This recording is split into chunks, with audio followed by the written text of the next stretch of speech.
প্রশ্ন রয়েছে। আমরা আপনার কাছ থেকে অনেক কিছু বুঝে নিতে চাই, অনেক কিছুর ইয়াও দিতে চাই। আপনার যদি কোনো প্রশ্ন আপত্তি থাকে আপনি সেটা জানাতে পারেন এবং আপনি উত্তর নাও দিতে পারেন। তো আমরা প্রথমেই আপনার থেকে শুরু করি। আশা করি আপনি আমাদেরকে শুনতে পাচ্ছেন ঠিকঠাক। তাহরিকে খতমে নবুয়তের বাংলাদেশের আমির আপনি। আমাদের প্রশ্ন, এটা কি একটা আন্তর্জাতিক সংগঠন? পৃথিবীর আর কোন কোন দেশে এই সংগঠন রয়েছে? আমাদের তাহরিকে খাতমে নবুয়ত বাংলাদেশের যুক্তরাষ্ট্র রয়েছে। জি সুতরাং এটিকে আমরা একটি আন্তর্জাতিক সংগঠন এটির মধ্যে একটি বলতে পারি। বলতে পারে। জি আচ্ছা, আমাদের দ্বিতীয়, আমি এটি পরে আবার আপনার সাথে এটি নিয়ে নিশ্চয়ই কথা বলবো। আমরা জানতে চাই যে আপনি 21শে ফেব্রুয়ারি শুক্রবার আপনি বলেছেন বাক স্বাধীনতার দোহাই দিয়ে যারা কোরআন সুন্নাহ বিরোধী কথা বলবে তাদের বিরুদ্ধে আমাদের হাতের স্বাধীনতাও চালু করে দেব।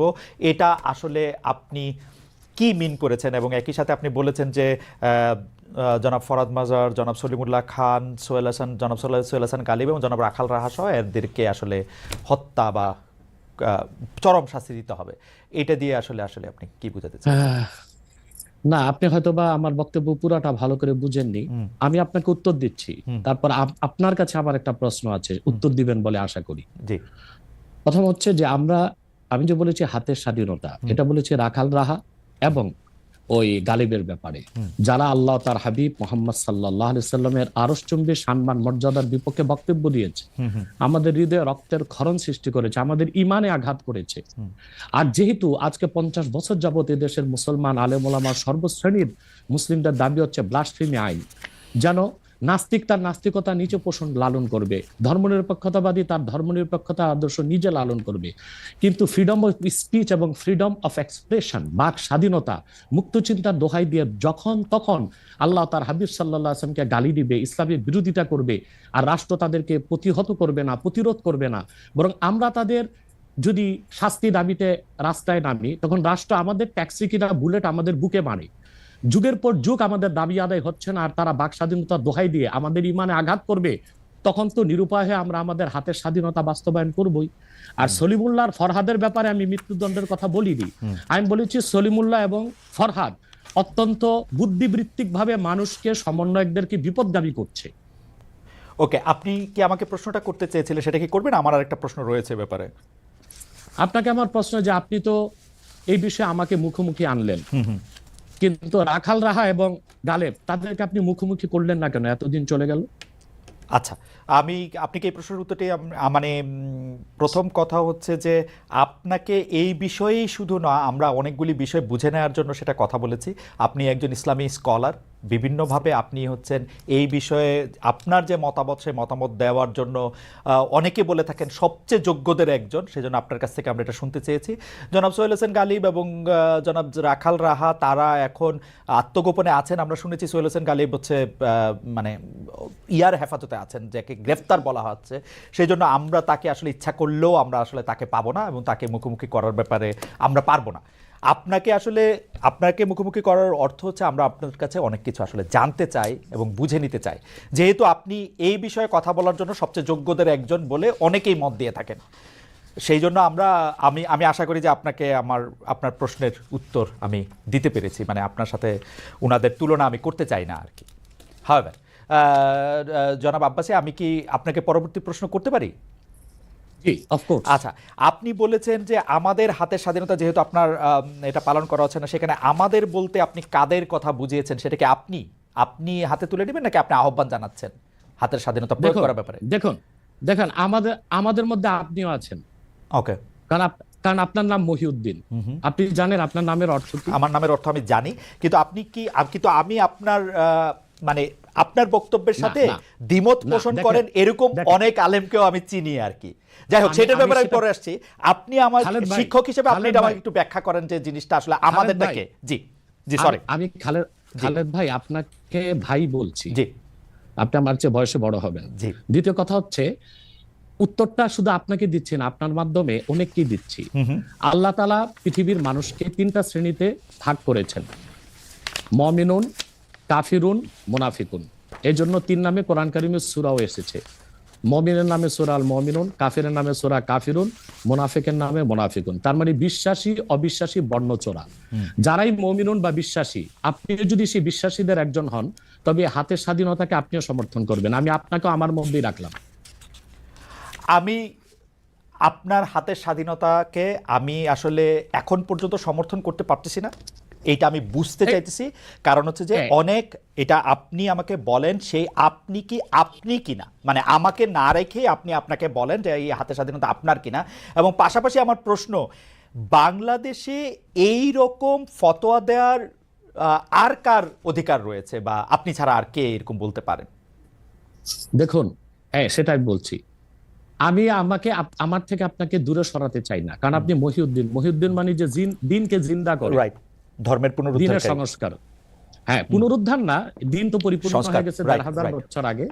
অর্থাৎ ধর্মের পক্ষে যে কাজ করে, দিনের মৌলিক বিধানগুলোকে বাস্তবায়নে যে সচেষ্ট, সেজন্য আপনি আমার মধ্যে যদি আপনার নাম আর আপনার কাজে ভিন্ন হয়, তাহলে আপনি কিন্তু দুঃখ নিবেন না, মুনাফেক বা বর্ণচোরাদের অন্তর্ভুক্ত হন। যেহেতু আপনি মহিউদ্দিন এবং আপনি একজন মুসলিম পরিচয় দিচ্ছেন, এটা সকল মুসলিমদের পক্ষ থেকে আমার ফতোয়া। কেন, সেটা আমি ব্যাখ্যা করে দিচ্ছি। রাষ্ট্রের কাজ কি? শুধু অন্য ধর্মের মানুষের অধিকারকে রক্ষা করা? বাংলাদেশ একটি গণতান্ত্রিক রাষ্ট্র। গণতন্ত্রের মূল কনসেপ্ট হচ্ছে decision of much people will be granted. এদেশে সকল মুসলমানই মুরতাদের শাস্তি মৃত্যুদণ্ড চায়। একটা ক্ষেত্রে আমাদের আলেম ওলামাদের মধ্যে কিছু মতভেদ আছে, সেটা হচ্ছে যে মুরতাদকে তওবা করার সুযোগ দেওয়া হবে কিনা। কিন্তু 4 মাযহাবে 3 মাযহাবের মতে মুরতাদদেরকে তওবার সুযোগ দেওয়া হবে, 4 মাযহাব মতে। কিন্তু মুরতাদদের মধ্যে যারা শাতেম, তাদের বিষয়টা ভিন্ন। শাতেম হচ্ছে আল্লাহ ও তার হাবিবকে যারা গালি দেয়, তারা শাতেম। তাদের ক্ষেত্রে শাফি, মালিকি, হাম্বলি 3 মাযহাব এবং হানাফি পূর্ববর্তী নয় পরবর্তী ফকিহদের মতে যে তাদের তওবা কবুল করা হবে না এবং তাদের মৃত্যুদণ্ড কার্যকর করা হবে। কার্যকর করবে কে? একটা শরিয়া রাষ্ট্র। যেহেতু বাংলাদেশ একটি শরিয়া রাষ্ট্র নয় এবং এখানে মুসলমানদের মৌলিক কোন অধিকারই রক্ষা করা হচ্ছে না। দেখুন, আপনি দাউদ হায়দার এদেশে সে শাতেম ছিল, আল্লাহ তার হাবিব সাল্লাল্লাহু আলাইহি ওয়াসাল্লামের শানে গালি দিয়েছিল। তখন এদেশের তখন যে সরকার ছিল, তারা তাকে জামায়াতদারি বিদেশ পাঠিয়ে দিয়েছে। একই অবস্থা তাসলিমা নাসরিন, যখন প্রচুর বই লিখেছে এবং আল্লাহ তার হাবিবকে গালি দিয়েছে, আম্মা জান আয়েশা রাদিয়াল্লাহু তাআলা আনহার চরিত্র নিয়ে কথা বলেছে, তখন তৎকালীন সরকার তাকে সম্পূর্ণ নিরাপত্তা দিয়ে, তার সিকিউরিটি থ্রেট যেন না থাকে, তাকে বিদেশ পাঠিয়ে দিয়েছে। আর তখন আন্দোলন করে প্রচুর লোক বাংলাদেশে শহীদ হয়েছিল। এরপরে আপনারা দেখেছেন যে 13 সালে যখন শাহবাগ চত্বর হলো, শাহবাগ চত্বরটা কেন হয়েছিল? সেটা কি হয়েছিল ইসলামকে আঘাত করার জন্য, না যুদ্ধাপরাধীদের শাস্তি দাবিতে? কিন্তু যুদ্ধাপরাধীদের শাস্তির দাবিতে যে ব্লগাররা যা খুশি তা করলো, আল্লাহ তার হাবিব সাল্লাল্লাহু আলাইহি ওয়াসাল্লামকে গালি দিল, ইসলামকে আঘাত করলো, তখন যে সরকার ছিল তাদেরকে সুতি প্রতিরোধ করতে পারত।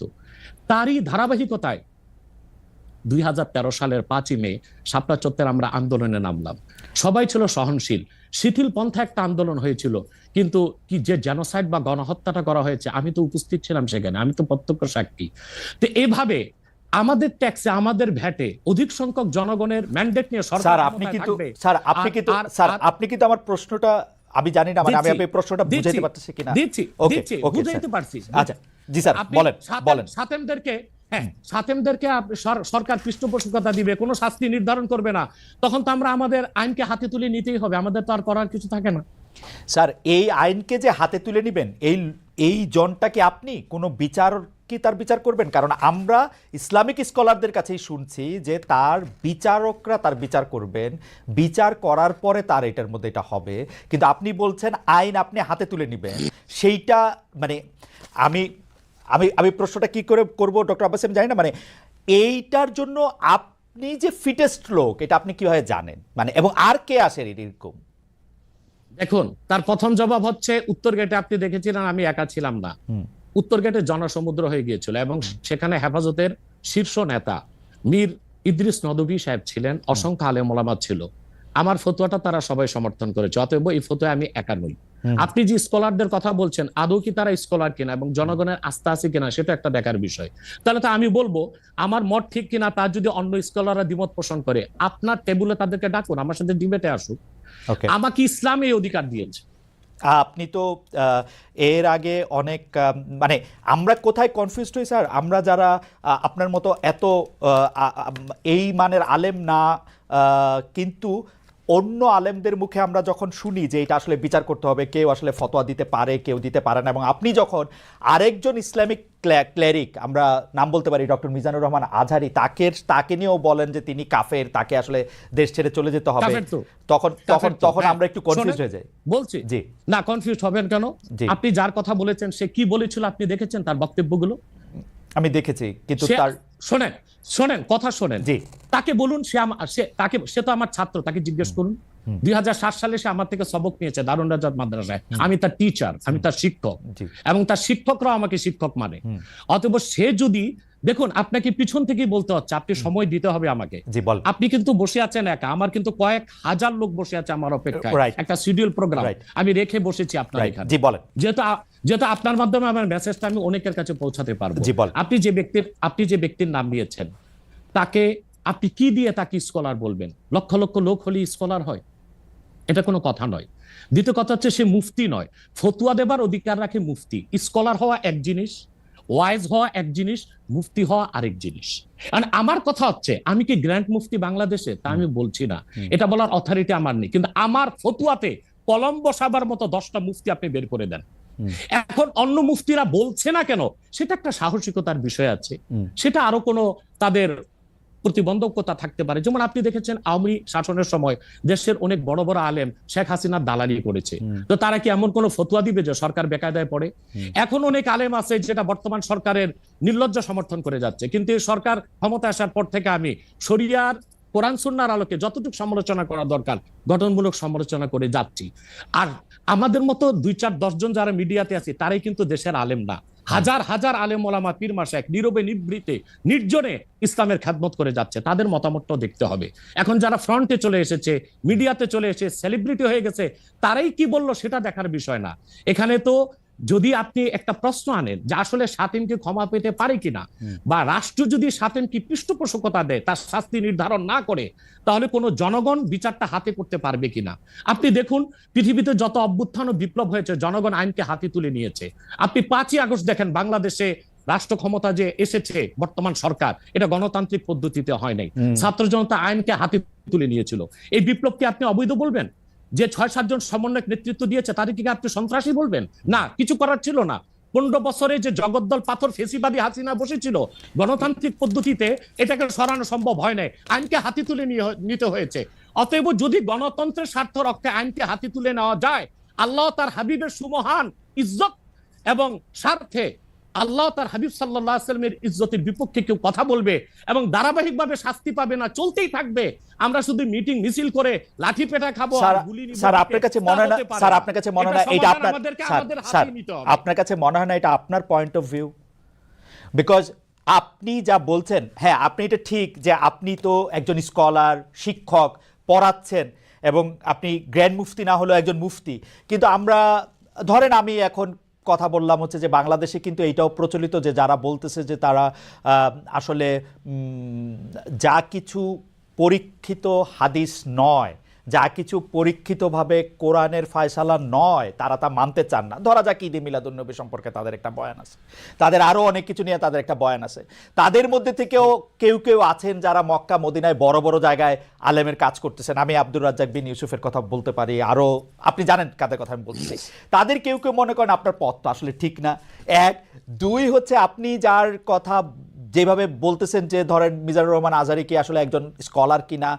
এখন কেউ কেউ তো এই প্রশ্ন তুলেছেন যে জনাব এনায়েতুল্লাহ আব্বাসীও যথেষ্ট পরিমাণে এই জায়গায় আছেন কিনা। সেই জন্য আমি জানতে চাইতেছিলাম যে আপনি যখন আইন হাতে তুলে নেওয়ার কথা বলেন স্যার, সেইটা কি আপনি কিভাবে তার যোগ্য, এবং আপনি ছাড়া আর কে আছেন এটার মধ্যে যোগ্যতার জায়গায় আর কি?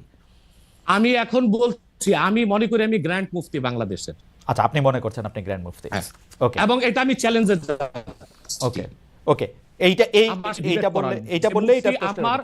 আমার ফতুয়ার বিপক্ষে শোনেন, আমার ফতুয়ার বিপক্ষে যে যাচ্ছে তাকে আমার সাথে বসান, আপনার প্ল্যাটফর্মে বসান। দ্বিতীয় কথা হচ্ছে ঈদে মিলাদুন্নবী নিয়ে যে আপনি প্রশ্ন করেছেন, ঈদে মিলাদুন্নবী সাল্লাল্লাহু আলাইহি ওয়াসাল্লাম নিয়ে অনেক ডিবেট হয়েছে এবং ঈদে মিলাদুন্নবীর পক্ষে যারা, তারাই বিজয়ী হয়েছে। আর বাংলাদেশে ওলামায়ে দেওবন্দের একটা বিরাট অংশ যারা মূল ধারার, তারা কিন্তু ঈদে মিলাদুন্নবী নিয়ে কখনো বিরোধিতা করে না। কিছু মাত্র স্কলার আছেন যারা কোনোভাবে পার্সেজ হয়ে আছেন তারা ঈদে মিলাদুন্নবীর বিরোধিতা করে। আমরা বলি মিলাদ যার সিরাত নার তার, মিলাদুন নবী সাল্লাল্লাহু আলাইহি ওয়াসাল্লাম ব্যানারও মাহফিল হতে পারে, সিরাতুন নবী সাল্লাল্লাহু আলাইহি ওয়াসাল্লাম ব্যানারও মাহফিল হতে পারে। এবং আপনি শুনেছেন আজকে 4 বছর যাবত সৌদি সরকার উচ্চ ওলামা পরিষদ ফতোয়া দিয়েছে যে ঈদে মিলাদুন্নবী উপলক্ষে মাহফিল সৌদি আরবে হবে এবং 12 রবিউল আউয়াল তারা রাষ্ট্রীয় ছুটি ঘোষণা করে রেখেছে। এবং বাংলাদেশে বর্তমান সরকারও যথেষ্ট আলেম ওলামা আছেন যারা কওমি ঘরানার এবং দেওবন্দ ঘরানার, যাদেরকে আমরা আহলে হক মনে করে থাকি এবং আমরা মনে করি জৌনপুর, ফুরফুরা, সারসিনা, আহলে সুন্নাত, আহলে হক একই ধারাতেই চলে আসছে। তারাও কিন্তু ইসলামিক ফাউন্ডেশনের দায়িত্বে আছে এবং তারা কিন্তু এবারও ঈদে মিলাদুন্নবী ব্যানারে প্রোগ্রাম করেছে এবং আমি সেখানে অংশগ্রহণ করেছিলাম একদিন। অতএব বিচ্ছিন্নভাবে কে কি ঈদে মিলাদুন্নবীর বিরোধিতা করলো, আব্দুর রাজ্জাক সাহেবের নাম বলেছেন, ওনাকেই বসান আমার সাথে কথা বলি, সংলাপ হতে তো কোনো দোষ নাই। ওকে, বা আপনি আরো যাদের কথা বলেছেন আচ্ছা তাদেরকে বসান আমাদের সাথে। আচ্ছা, আমার এখানে একটা সম্পূরক জাস্ট প্রশ্ন আছে আইনের ব্যাপারে। যেহেতু তেহরিকে খতমে নবুয়তের শাখা যুক্তরাজ্যেও আছে, এখানেও আছে, আপনি একইভাবে এই কথা বা ভারতের পশ্চিমবঙ্গের কথা বলেছেন, এইখানে যেটা বলছেন সেটা কি যুক্তরাজ্য এবং ভারতের পশ্চিমবঙ্গের জন্য প্রযোজ্য? যুক্তরাজ্যেও যদি কেউ এই ধরনের কথা বলে তাকেও কি আপনি এরকম একটা কথা বলবেন বা বলতে পারবেন? জি জি বলবো। আমি যুক্তরাজ্যে যে সাফার করে এসেছি সেটা শোনেন আগে। 2 বছর আগে আমি যুক্তরাজ্যে গিয়েছিলাম। আমার 7টা প্রোগ্রাম ছিল। 4টা প্রোগ্রাম করতে পেরেছি, 3টা প্রোগ্রাম আমি করতে পারিনি। এবং সেখানে আমার বিরোধিতা করেছিল নাইজেল ফারাজ। আপনি জানেন তাকে, সিএনএন এ নিউজ প্রেজেন্টার, এবং সে ব্রেক্সিট আন্দোলনের হোতা ছিল এবং সে ব্রিটিশ পার্লামেন্টে মেম্বার ছিল। আমার যেদিন সেন্ট্রাল লন্ডনে প্রোগ্রাম ছিল, নাইজেল ফারাজ লং মার্চের ঘোষণা দিয়েছিল এবং আমি সেখানে যেতে পারিনি। কেন? নাইজেল ফারাজ 23টা প্রতিবেদন করেছিল আমার বিপক্ষে, তার মধ্যে উল্লেখযোগ্য ছিল যে আমি মুরতাদের শাস্তি মৃত্যুদণ্ড চাই। বাট ব্রিটিশ পুলিশ আমাকে অ্যারেস্ট করেনি এবং ব্রিটিশ পুলিশ আমাকে শুধু প্রোগ্রাম করতে দেয়নি সহিংসতা বেশের জন্য। কিন্তু আমি রানীকে গালি দিয়েছি সেটাও সেখানে তুলে ধরা হয়েছে। আমি রানীকে গালি দেওয়া যায় ইংল্যান্ডে? হ্যাঁ, মুরতাদের শাস্তি মৃত্যুদণ্ড চেয়েছি, সেইটা 23টা প্রতিবেদন করে আমার এই বক্তব্য ফতোয়াগুলো সেখানে লন্ডনে দেখানো হয়েছে। আমি বাংলাদেশে যে চরিত্র, লন্ডনে সেই চরিত্র, পশ্চিম বাংলায় সেই চরিত্র। ওকে, আমি এবার একটু, আপনি যেহেতু মুফতি এবং নিজেকে পরিচয় দিলেন গ্র্যান্ড মুফতি, আমি একটা বিষয় একটু মনে করি আপনাকে একটা বিষয় একটু আপনার দৃষ্টি আকর্ষণ করতে চাই। সেটি হচ্ছে যে আপনি মানে আপনার কাছ থেকে বুঝে নিতে চাই স্যার, যে যদিও আপনি আসলেই আমার চেয়ে বয়সে ছোট, কিন্তু আসলে বিদ্যায়, বুদ্ধিতে, শিক্ষায়, অনেক কিছুতে, মানে জ্ঞানে আপনি আমার চেয়ে বড় বলে আপনাকে স্যার সম্বোধন করছি আমি। না, আপনি বলেছেন যে মসজিদে গিয়ে নারীদের জন্য বা মহিলাদের জন্য জামাতে নামাজ আদায় করা মাকরু, কিন্তু আমি আপনার এই বক্তব্যটার পরিপ্রেক্ষিতে আমি দেখতে পাচ্ছি যে এটা তো বরং মাকরু নয়, কেউ কেউ এটাকে মুস্তাহাব বা এনকারেজ বলতে চান।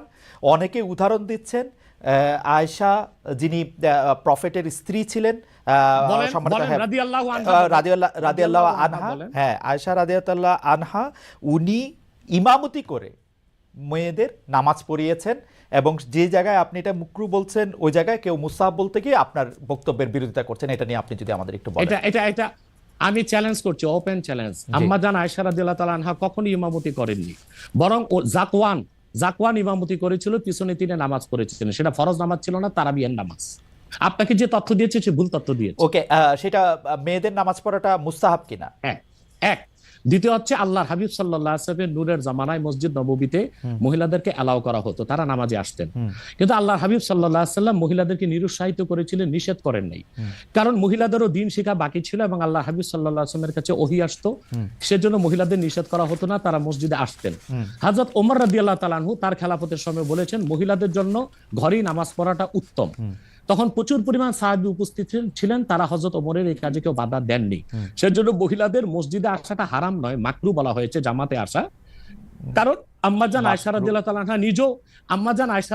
আনহা নিজেও বলেছিলেন যে বর্তমানে মানে 1500 বছর আগেই আম্মাজান আয়েশা বলেছেন যে এখন মহিলাদের মসজিদে না আসাই উচিত ফিতনার এই সময়। তো 1500 বছর আগে যদি ফিতনার আশঙ্কা করে আম্মাজান আয়েশা মসজিদ নববীতে মহিলাদের আসাটাকে নিরুৎসাহিত করে থাকেন, তাহলে হযরত ওমর রাদিয়াল্লাহু তাআলা আনহুর সিদ্ধান্তটা সঠিক ছিল।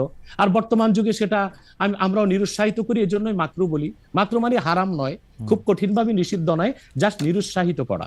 আপনি মাকরু ফতোয়াটা কোথায় পেলেন? আর আপনি যে বলছেন যে কোথায় পেলাম বলছি, আনহা এটা পড়েন নাই, কিন্তু আমি এখন যেটা দেখতে পাচ্ছি যে ওমেন প্রেইং ইন কংগ্রেগেশন এবং দ্যামসেলস, এটা মাদিনা বলে একটা পিরিয়ডিক্যালস বাইর হয় মদিনা ইউনিভার্সিটি থেকে, সেইখান থেকে একজন বলতেছেন যে এটা পড়ছেন। আমি তো এটা সত্য অসত্য বিচার করতে পারবো না।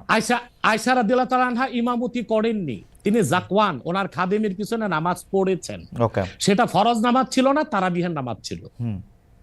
জি, এটা বুখারী শরীফের হাদিস। আমাকে সময় দিলেন, বের করে দিব। আচ্ছা ঠিক আছে, আপনি কি এইটা একটু বলবেন যে মাকরুটা আপনি কোথায় পেলেন?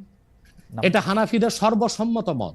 হানাফিদের সর্বসম্মত মত যে মেয়েদের মসজিদে গিয়ে নামাজ পড়াটা মাকরু। জামাতে হজের সময় ওটা ভিন্ন বিষয়, ওইটা ভিন্ন হজটা তো বিষয়। ফরজ, হজটা ফরজ, এবং সেখানে নামাজ আদায় করা, ওই সময় মেয়েরা জামাত আদায় করতেছে, ওইটা ওরা করতে পারবে, কিন্তু পরে আর এমনিতে নরমালি আর পারবে না।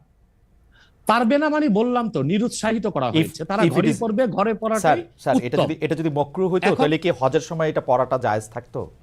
না, স্থানকাল ভেদে পার্থক্য আছে না। আপনি এখন তো আপনি আজকে আগামীকাল দুপুরে আপনি পানাহার করতে পারবেন, কিন্তু পহেলা রোজায় দুপুরে পানাহার করতে পারবেন? সেটা তো হারাম হয়ে যাবে না? তার মানে স্থানকাল পাত্র বেশে হুকুমটা ভিন্ন হবে না? হবে, কিন্তু যেটা হজে পারমিটেড, যেটা হজের মাঠে পারমিটেড, সেটা আর পৃথিবীর কোথাও মাকরু হইতে পারে? হজটা কি? হজটা হচ্ছে কাবাগরে যেতে হবে, পুরুষকেও যেতে হবে, মহিলাকেও যেতে হবে। কাবাগর একটাই, সেজন্য সেখানে সেটা ছাড় আছে। কিন্তু মসজিদ পৃথিবীতে একটা না, মহিলারা ঘরে নামাজ পড়তে পারবে। হ্যাঁ, তারপর আমরা এটা বলে থাকি, যেমন কোন মহিলা ঢাকা গেল শপিং করার জন্য, এখন নামাজের সময় হলো, সে বাড়িতে আসতে নামাজ কাজা হয়ে যাবে, সে বাইতুল মোকাররম যে নামাজ পড়ে নিক, মহিলাদের জন্য যদি সুব্যবস্থা থেকে পড়তে পারবে। মাকরুটাকে আপনি খুব বড় করে দেখার প্রয়োজন নাই। এই যে আপনার মাথায় টুপি নাই, এটাও কিন্তু মাকরু স্যার, যেটা মাথায় বসাও মাকরু, রাইট। যেটা কিন্তু তাই বলে তো আপনাকে আমি গুনাহগার বলতে পারছি না, পারেন না বলতে, অসুবিধা নাই। স্যার, আমি যেটা বলতে চাইতেছি, এমন কোন কাজ কি আছে যেটা কাবাগারে করা যায়, অন্য যে কোনো জায়গায় আরেকটা মাকরু হিসেবে বিবেচিত হবে? আর কোন কাজ কি এরকম আছে? বোঝার জন্য জানতে চাইতেছি স্যার। হ্যাঁ, বোঝার জন্য বলতেছি। যেমন কাবাগরে উপস্থিত হলে ওযু অবস্থায় যেতে হবে, অন্য কোনো জায়গায় গেলে ওযু অবস্থা লাগবে না। কেউ যদি হজ করতে ইহরাম বাঁধে, স্ত্রীর সহবাস তার জন্য হারাম যতদিন কাবাগরে না, যেটা কাবাগরে করা যায় সেটা অন্য কোথাও হারাম আছে কিনা? কাবাগর, হ্যাঁ, হারাম আছে। যেমন কাবাগর তোয়াফ করা হচ্ছে ফরজ, হজের একটা ফরজ, কিন্তু পৃথিবীর অন্য কোনো ঘর কোনো জায়গায় তোয়াফ করা যায় না, সেখানে যেটা যে অন্য জায়গায় যায় না। মানে যেহেতু কাবাগর তোয়াফ করা যায়, মানে কাবাগর শুধুই তোয়াফের জায়গা, কাবাগর তোয়াফ করা ফরজ, কিন্তু পৃথিবীর অন্য কোনো মসজিদ বা আল্লাহর ওলির কোনো কবর বা মাজার তো তোয়াফ করা যাবে না, সেটা তো শিরক। আচ্ছা, তাহলে স্থানকাল পাত্র ভেদে এবং সময়ের ভিন্নতার কারণে হুকুম পরিবর্তন হয়। যেমন আমি আপনাকে একটা উদাহরণ দিয়েছি, আগামীকাল আপনাকে দুপুরে খেতে হবে, সেটা খাওয়া আপনার জন্য সওয়াবের কাজ। আল্লাহ বলেছেন কুলু ওয়াশরাবু, খাও পান করো, কিন্তু ঠিক পহেলা রোজার দিন দুপুরে আপনি খেতে পারবেন না, সেটা হারাম। অথবা মাকরুর বিষয়টাও স্থানকাল পাত্র ভেদে তো পরিবর্তন হবে। লাস্ট কোশ্চেন এই সিরিজে, জাস্ট বোঝার জন্য, আমাদের অনেক দর্শক জানাচ্ছেন যে সৌদি আরব সহ ইসলামী বিশ্বের অনেক দুনিয়ায় মেয়েদের জামাতে নামাজ পড়ার ব্যবস্থা মসজিদে আছে, তাহলে সেই ব্যাপারটা কি মাকরু কিনা, এবং তাদের শরিয়া বোর্ড সেইটাকে আসলে পরীক্ষা করছে কিনা? আবার বলেন তো প্রশ্নটা। এমন অনেক মুসলিম দেশ আছে, সৌদি আরব সহ, আরব দেশ সহ, যেখানে জামাতে মেয়েদের নামাজ পড়ার ব্যবস্থা আছে। বিশেষ করে রমজানের সময় তো তারাবির নামাজের ক্ষেত্রে মেয়েরা অনেকেই যান, তো সেই ক্ষেত্রে তারা এই মাকরুর ব্যাপারটা অবগত কিনা, তাদের শরিয়া ব্যাপারটার দিকে নজর রাখছে কিনা? আপনি হয়তো বা ভুলে গেছেন আমার উত্তরটা। হানাফি মাযহাব মতে মাকরু। আমরা যেহেতু মাযহাব হানাফি মানি, এই জন্য মাকরু, কিন্তু সৌদি আরবে হানাফি মাযহাব না, হাম্বলি মাযহাব, সেখানে মাকরু না। আচ্ছা, মানে হানাফি মাযহাব মতে মাকরু। ওকে, আমি পরের আপনার বক্তব্যটা নিশ্চয়ই অন্য আলেমরাও শুনেছেন, তারা তাদের মতো করে তারা ব্যাপারটা বিবেচনা করে দেখবেন। আমরা এটা শুনলাম। এইবার নেক্সট প্রসঙ্গে বা প্রশ্নে আপনাকে নারীদের নামাজের ব্যাপারে একটা হাদিস শোনায় দিচ্ছি, সহিহ মুসলিম, হাদিস নাম্বার 1027। আন আমরাতা বিনতে আব্দুর রহমান أنها أخبرته أن عائشة زوج النبي صلى الله عليه وسلم قالت لو أدرك رسول الله صلى الله عليه وسلم ما أدرك النساء لمنعهن المسجد। পরিষ্কার সহিহ মুসলিমের হাদিস। হযরত আমরা বিনতে আব্দুর রহমান বলেন, রাসূল সাল্লাল্লাহু আলাইহি সাল্লামের সহধর্মিণী আল্লাহর হাবিব সাল্লাল্লাহু আলাইহি ওয়াসাল্লামের স্ত্রী আম্মাজান আয়েশা রাদিয়াল্লাহু তাআলা আনহা, যার কথা বলেছেন তিনি নামাজ পড়েছেন, উনি বলেছেন যে বর্তমানে মহিলাদের এখনকার অবস্থা যদি আল্লাহর হাবিব সাল্লাল্লাহু আলাইহি ওয়াসাল্লাম দেখতেন, তাহলে তাদেরকে মসজিদে আসতে নিষেধ করতেন। সহিহ মুসলিম হাদিস নাম্বার 1027। আপনি সেই স্কলারদেরকে বলেন এই হাদিসটার জবাব আমাকে দিতে। ওকে, আমি শেষ করি। তার মানে হচ্ছে মহিলাদেরকে মাকরু বলার দ্বারা হানাফি মাযহাবে যে নিষেধ করা হয়েছে, কঠিন নিষেধ না, মানে নিরুৎসাহিত করা হয়েছে। ওকে, ঠিক আছে, এটা নিশ্চয়ই এটা নিরুৎসাহিত করা হয়েছে, এটা আপনি বলছেন, নিশ্চয়ই এটা একটা প্রণিধানযোগ্য। আমি দলিল দিয়েছি আমি দলিল দিয়েছি। আমি আমি এই বিষয়ে আর আপনার সাথে পরবর্তী প্রসঙ্গে আসি। সেটা হচ্ছে যে আমরা মানে আপনি এখানে আসবেন, অনেকে অনেক ধরনের মন্তব্য করেন, প্রশ্ন করেন, অনেকের মধ্যে অনেক ধরনের উৎসাহ আছে, অনেক ধরনের জানার বিষয়ও আছে। সেই জন্য আপনি যেটাকে বলছে হচ্ছে যে আপনাকে বলা হচ্ছে যে একজন পেশাদার বক্তা, যখন আপনি যেহেতু আপনি বক্তৃতা দিয়ে টাকা নিয়ে থাকেন, এইটা আপনি ঘন্টায় কত টাকা নেন সেটা নিয়েও মানুষের মধ্যে উৎসাহ আছে। এই ধরনের বিষয় নিয়ে আপনি কি বলবেন? কেউ কেউ আবার বলে থাকেন আপনি যে বক্তৃতা দেন সেটা দিয়ে একটা নির্দিষ্ট অঙ্কের টাকা নেওয়াটাও আসলে ঠিক হচ্ছে কিনা সেটা নিয়ে অনেকে অনেকে প্রশ্ন। অনেকে, গোস্তাকি মাফ করবেন, অনেকে আপনাকে হেলিকপ্টার হুজুর বলেন, কারণ আপনি বিভিন্ন জায়গায় হেলিকপ্টারে যেতে পছন্দ করেন। এই ধরনের নিউজ, এই ধরনের আলোচনা আপনি আসলে কিভাবে নিয়ে থাকেন? দেখেন, আপনি একজন স্বনামধন্য সাংবাদিক এবং আপনি সাংবাদিকতার মাধ্যমে বাংলাদেশের অনেক উপকার করেছেন, কিন্তু কোনো হিংসুক বা নিন্দুক যদি বলে খালেদ মহিউদ্দিন একজন বাচালি করে টাকা কামাই করে, এটাকে আপনি মানবেন? মানবো। আমি বক্তা না, মানবো। আমি হচ্ছে দায়ী কথাই তো বেচা খাই। দায়ী আল্লাহ। আমি আমি আমি আমি আপনি ঠোঁটে চেয়ে খান, কিন্তু আমি মেধা দিয়ে সেবা করি মানুষকে। আমি বক্তা নই। আমার পরিচয় হচ্ছে, দেখুন আমাদের একটা ইতিহাস আছে, আমি পেশাদার কোনো বক্তা নই, আমি হচ্ছে দায়ী আল্লাহ। আল্লাহর দিনের দাওয়াত মানুষের কাছে পৌঁছে দিই। এখন আসে টাকার বিষয়। বাংলাদেশে কেউ কোনোদিন দেখাতে পারবে না আমি আমার নিজের জন্য কোনো টাকা চেয়ে নেই। যদি আমি কোনো প্রোগ্রামে কন্ট্যাক্ট করে টাকা নিতাম তো সর্বনিম্ন 3 লাখ টাকা রেট রাখতাম, কিন্তু কখনো কখনো আমাকে তারা খুশি হয়ে যা দেয় সেটা আমি নিয়ে থাকি। দ্বিতীয় হচ্ছে হেলিকপ্টার প্রসঙ্গ, এটা হচ্ছে আমার অত্যন্ত প্রয়োজন। হেলিকপ্টারটা আমার চেয়ে বেশি বাংলাদেশে শেখ হাসিনাও ব্যবহার করেন, এটা আমি অহংকার করে বলছি না, আল্লাহ তাআলার শুকরিয়া আদায় করছি। এবং বাংলাদেশে অনেক বক্তা বা স্কলার এক সময় আমার বিরোধিতা করেছে, আমি হেলিকপ্টার কেন চলি, হেলিকপ্টারে কেন যাই। বাংলাদেশে 2014 সাল থেকে ব্যাপকভাবে আমি হেলিকপ্টারে যাচ্ছি।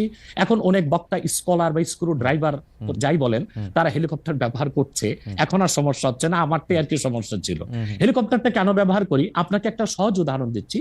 গত পরশুদিন আমার একটা প্রোগ্রাম ছিল মেঘনাতে, দিনে বাদে জোহর, আর রাতে আমার প্রোগ্রাম ছিল রংপুর হারাগাছ, সেটা মিডিয়াতে ব্যাপক প্রচার হয়েছে। পরের দিন আমার প্রোগ্রাম ছিল কালকে লোহাগাড়া, এই চট্টগ্রাম সাতকানিয়ায়। এখন আমি হেলিকপ্টার ব্যবহার না করে দিন ও রাতে 3টা প্রোগ্রাম করা কি আদৌ সম্ভব? না, সম্ভব না। যেখানে আমার বাড়ি আব্বাসী মঞ্জিল থেকে চিটাগাং রোড যেতে 1.5 ঘন্টা লাগে, তা আমি কিভাবে মেঘনার প্রোগ্রামটা দিনে করে রাতে হারাগাছ করে পরের দিন চট্টগ্রাম যাই? আমাকে এটা অনিবার্য কারণে হেলিকপ্টার ব্যবহার করতে হচ্ছে, এবং সেটা জনগণই দেখে। এর জন্য তো আমাকে হেলিকপ্টার হুজুর বলতে পারে না। এখন যে হুজুর নৌকায় চড়ে মাহফিল করতে যায় তাকে কি নৌকা হুজুর বলবেন? বা যিনি প্রাইভেট কারে প্রোগ্রাম করতে যায় তাকে কি বলবেন ট্যাক্সি হুজুর? এগুলো হচ্ছে আমি গাড়িও ব্যবহার করি যখন যেটা লাগে। আমি এখন প্যারাডো ইউজ করতেছি, এটা 3 কোটি টাকা। আমি ভিএট ইউজ করি 8 কোটি টাকা। আমি হেলিকপ্টার ইউজ করি, এটা 14 কোটি টাকা। এখনো আমি নৌকাতেও যাই, যেখানে যেভাবে আমার সুবিধা তখন সেভাবে সেখানে আমি। না, সেটা ঠিকই আছে। আমি কিন্তু মনে করি যে এখন হিংসুক বা নিন্দুকরা কি বললো সেটা তো আপনার মতো না, সেটা ঠিক আছে। না, আমি কিন্তু মনে করি যে আপনাকে যত ব্যস্ত থাকতে হয়, আপনি যদি পথে এর মধ্যে থেকে আপনার দিনের একটা বড় অংশ আপনি ব্যয় করেন, এটা আপনার জন্য, এটা আসলে কোনোভাবেই এটা মানে এটা কেউই এটা করবে না। আমার কাছে মনে হয় যে আপনার ব্যস্ততার জায়গা থেকে আপনার এটা করতেই হবে। কিন্তু আমার যে প্রশ্ন ছিল যে আপনি এর জন্য নিজেকে একজন প্রফেশনাল স্পিকার মনে করেন কিনা, আপনি মনে করেন কিনা যে আপনি যে বিভিন্ন জায়গায় বক্তৃতা দিতে যাচ্ছেন এবং আপনার যে একটা অসম্ভব চাহিদা বিভিন্ন জায়গায়, আজকে এখানে কালকে সেখানে, সেইটা আপনার আয়ের একটা বড় উৎস কিনা? দেখুন, এটা ছাড়া আমার আয়ের ব্যবস্থা ছিল। আমাদের যে বাংলাদেশে আমাদের যে আধ্যাত্মিক ঘরানার আমরা সন্তান, আপনি জানেন আমাদের বংশের মুরব্বী শাহ কারামত আলী জনপুর রহমতুল্লাহ, তাকে বলা হয় বাংলাদেশের আধ্যাত্মিক জনক। 2 নেশন থিওরির ভিত্তিতে দেশ স্বাধীন হয়েছে, এবং ডব্লিউ হান্টার তার বইতে উল্লেখ করেছে, এনসাইক্লোপিডিয়া অফ ব্রিটানিকাতে এসেছে, ইসলামিক ফাউন্ডেশন বিশ্বকোষে এসেছে, কারামত আলী জনপুর রহমতুল্লাহর হাতে 2 কোটি লোক মুসলমান হয়েছে। ওনার কারণেই পরবর্তীতে দেশটা স্বাধীন হয়েছে। উনি ইন্তেকাল করেছেন 154 বছর আগে। আমি ওনার সিলসিলায়, ওনার বংশের, আমরা জোনপুরি পীর সাহেব বলে খ্যাত। আমি যদি অন্য পীরদের মতো আব্বাসী মঞ্জিলে বসে পিরি মুরিদি করে যেতাম, তাহলে আমার কোটি কোটি টাকা বছরে আসতো। মূলত আমার হচ্ছে দিনের দাওয়াত দেওয়াটাই আমার মূল কাজ। তারপর জনগণ যেটা খুশি হয়ে আমাকে সম্মান করে, সেটা আমার জন্য যথেষ্ট। আপনি কি আব্বাসী, এটা আমার পেশা নয়, এটা নেশা। আপনি কি আব্বাসী মঞ্জিলে আর এখন বসেন না? মানে ওই সিলসিলাকে আপনি বসি বসি, কিন্তু কিন্তু কিন্তু মূল হাইলাইটস করা হচ্ছে দাওয়াতের কাজকে। আপনার আমি দাওয়াতি কাজে ব্যস্ত আপনার থাকি। মূল আপনি ইচ্ছা করলে হইতেই পারতেন, কারণ আমরা জৌনপুরের পীর সাহেবদের সম্পর্কে আমরা অবগত, তাদের অনেক ফলোয়ার আছে। আরেকটা কথা বলি জি, আপনাকে, জি, আরেকটা কথা বলি, জি। আরেকটা কথা বলি। আমি এখনো দিন রাত জেগে আমার ছাত্রদেরকে পড়াই। আমি ওকে। বুখারী শরীফ প্রথম খণ্ড আমার ছাত্রদেরকে পড়াই। তো শুধু মাদ্রাসায় পড়িও আমি কয়েক লাখ টাকা কামাই করতে পারতাম, বই লেখক কামাই করতে পারতাম, কিন্তু আমি মনে করি তৃণমূল পর্যায়ে আল্লাহর কোরআনের দাওয়াত পৌঁছে দেওয়ার জন্য ওয়াজ মাহফিলের কোনো বিকল্প নেই। রাইট, সেই জন্য এটা আমার পেশা নয়, এটা আমার নেশা। এটা আপনার নেশা, কিন্তু আপনি অন্যগুলি যেগুলি আপনি অর্থকরী দিতে পারতেন সেগুলি তো আপনি নেন নাই।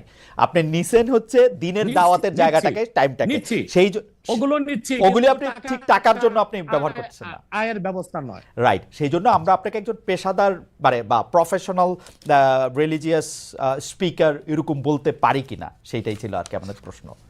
না না, পেশাদার আচ্ছা, বলতে পারি। পেশাদার বলতে পারি না। ওকে, আপনি আসছেন এখানে, আমরা দর্শকদের কাছে একটা প্রশ্ন করেছিলাম যে আগামী জাতীয় নির্বাচন বিষয়গুলির পাশাপাশি রাজনৈতিক বিষয়গুলিও উঠে আসে। আপনি যখন যে প্রয়োজন মনে করেন দাবি দাওয়া নিয়েও মাঠে নামেন। আপনার রাজনৈতিক মিশন ও ভিশন সম্পর্কে একটু জানতে চাই। গত অগাস্টের শেষ দিকে নতুন রাজনৈতিক দল গঠনের কোনো গঠনের ঘোষণা দিয়েছিলেন, তাতে অগ্রগতি আছে কিনা আপনি যদি একটু সংক্ষেপে বলতেন। দেখুন, আমার রাজনৈতিক দর্শনটা অবজারভেশনাল সায়েন্স, পর্যবেক্ষণমূলক বিজ্ঞান। আমি বাংলাদেশ নিয়ে আমার যে চিন্তা চেতনা এবং বাংলাদেশের ভবিষ্যৎ নিয়ে, এটা 8ই আগস্ট আমি সংবাদ সম্মেলন করে বলেছি, সেটা আপনি দেখবেন, জনগণও দেখবে বলে আশা করি। আমি আমার বক্তব্যে বারবার বলে এসেছি, বাংলাদেশে এখন যারা রাজনীতির দায়িত্ব নিয়েছে, রাষ্ট্র পরিচালনা, রাষ্ট্র মেরামতের, তাদের হাতে বাংলাদেশের রাজনীতির ভবিষ্যৎ মোটেও নাই। এটা চলে গেছে আটলান্টিকের ওপারে। আমি সবসময় আমার বক্তব্যে ভারত বিরোধিতা করে এসেছি। আমি ভারতের আধিপত্য এক মুহূর্তের জন্য বাংলাদেশে মানতে পারি না। আমি বলেছি ভারতীয় হিন্দুত্ববাদ আর আধিপত্যবাদ থেকে বাংলাদেশ মুক্ত হয়েছে, কিন্তু মার্কিন আগ্রাসন ধেয়ে আসছে। এখন যদি এখানে আমি মনে করি যে পশ্চিমা দুনিয়ার 3টা এজেন্ডা, একটা হচ্ছে বর্তমান সরকারকে বসানো। বর্তমান সরকার যে গঠন করা হয়েছে, এটা তো কোনো বিপ্লবী সরকার হয়নি। আমি তো চেয়েছিলাম প্রত্যেক মূলধারা রাজনৈতিক দল থেকে ঘাঘু রাজনীতিবিদ যারা তৃণমূল থেকে রাজনীতি করে এসেছে, তাদেরকে নিয়ে একটা ইন্টারিয়াম গভর্নমেন্ট হবে। তা তো হলো না। বরং আমি মনে করি এটা পশ্চিমা দুনিয়ার, একটু বলি, বরং পশ্চিমা দুনিয়ার যে প্রেসক্রিপশন ছিল ওই অনুযায়ী বর্তমান সরকারটা গঠন করা হয়েছে, যে কারণে এরা দেশের কোনো সংস্কারও করতে পারবে না, মেরামতও করতে পারবে না, যা আমরা ইতিমধ্যে এতদিন দেখেছি। দ্বিতীয় কথা হচ্ছে, এখন আমি যা দেখতে পাচ্ছি বাংলাদেশ মার্শাল লর দিকে যাচ্ছে। তারপর আমার অ্যানালাইসিস হচ্ছে এটা সিভিল ওয়ারের দিকে চলে যাবে, এবং ফ্রি ফেয়ার ইলেকশন হয় কিনা আমি শঙ্কায় আছি, জানি না, আমার শঙ্কা ভুল হতেও পারে। ওকে, আপনি দ্বিতীয় কথা হচ্ছে, আমি একটু মাঝখানে একটু হারাই ফেলবো, সেই জন্য আমি একটু বলি, আপনি যে ঘাঘু রাজনীতিবিদদের সমন্বয়ে সরকার গঠনের কথা বলছিলেন, তাদের 2-1 জনের নাম কি বলবেন, যে এরা থাকলে আপনি বুঝতে পারতেন যে এরা ঘাঘু রাজনীতিবিদ থাকছে সরকারে?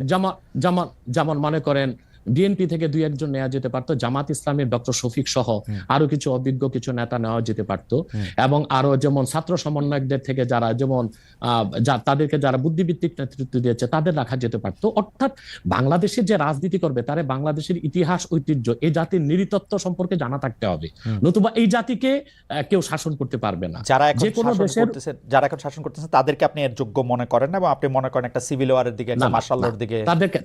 তাদেরকে আমি অযোগ্য বলছি না, কিন্তু রাজনীতির ময়দানে তারা খুব যোগ্য নয়। তারা যদি খুবই যোগ্য হতো তাহলে দেশকে এই অবস্থায় যায়, এখন লুটপাট ধর্ষণ যেভাবে বেড়েছে, এখন এটা তো স্বাভাবিকই মনে হচ্ছে যে দেশ কোনো ভালো গন্তব্যে যাচ্ছে না। এখন আমার কথাটা শুনুন, আমি আগ থেকেই বলে এসেছি, এই সবগুলো বিপদ হুমকিকে ওভারকাম করা যেত, এবং মার্কিন আগ্রাসনকে ঠেকিয়ে আমরা একটা সুন্দর বাংলাদেশ ফেয়ার এবং ফ্রি ইলেকশনের মাধ্যমে করতে পারতাম। এটার দায়িত্ব যদি ইসলামপন্থীগণ নিতেন। এখন ইসলামপন্থী কারা? শুধু জামাত ইসলামীকে তো দিলে হবে না। এই দেশে 3 থেকে 3.5 লক্ষ মসজিদের ইমাম হচ্ছে হেফাজতের লোক, তারা হচ্ছে মসজিদগুলোকে কন্ট্রোল করে, এবং প্রত্যেকটা সমাজ কিন্তু এখনো মসজিদ কর্তৃকই নিয়ন্ত্রিত। ইমাম সাহেবের কথাটাই সমাজের লোক শুনে। তো বোঝা যাচ্ছে বাংলাদেশের রাজনীতিতে মূল শক্তি হিসেবে আসতে পারে হেফাজত ইসলাম বাংলাদেশ, তাদেরকে নিতে হবে।